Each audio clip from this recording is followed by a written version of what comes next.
Yo, a goose along, because you already know peace came through the king. So,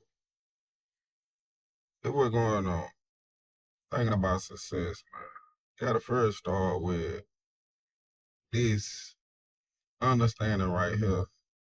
It's biblical. For whom much is given, much is expected, much is required. So, even if you can't manage the little thing, like the little minute thing, how you gonna manage when you get to that big thing? It's like when you come into that million, when you come into that big, when you come into that big. It's like I challenge YN Young Negus, like calculate how much you spend a day. So whether that be you spending dollar or two on looses, cigarettes, or whatever, you spending up $8 or $9 on a pack a day. Spend a dollar or two on a little backwood, probably $5 on the backwood. 20 on the you know what I'm saying, the reefer, the green, you know what I'm saying, the golf. And that's just the recreation stuff, how much you spending on food. You eating out every day, you cooking that like 10, you know what I'm saying, $10 to $30 a day. That's just if you paying for yourself. And you just factor in those calculations right there. That close to $100 a day. Some of y'all spending $100 a day, $200 a day. Whole job, like where you get paid. Whether even with the little, pharmaceutical representative position.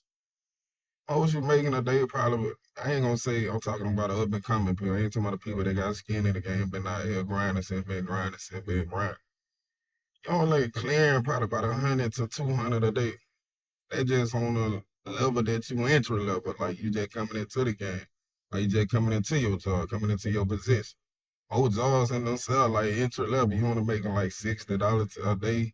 You going one of the labor union, you probably get like 75, $80 a day. Even when you calculate your paycheck, if you do got a job, a lot of time that equates to like $100 a day on average. So if you looking at your expense, you already operating in the red. If you spending like 100 to 150 a day, you operating in the red. So they get on this success journey, get your money right. You gotta learn how to budget your money, man. You gotta understand what it is you spending, what coming in, what going out. Like you can't be in the red. Like you gotta be in the black. Red meaning you negative. Black meaning you clear. So if you already going into the day overspending, you're gonna be broke. You gotta be mindful of what you spend in a day. I challenge you, like track, like just calculate how much you spend a day. Dang, I spent this much on can, I spent this much on a little vending machine thing. Calculate your expense of the day. Well, it's like you, how you gonna know where you want to go if you don't know where you been through. So that's how you start. You start there. Calculate how much you spend a day. At the challenge right there, how much you spend a day. If you spend more than you make a day, that's a problem. That's the problem. But peace.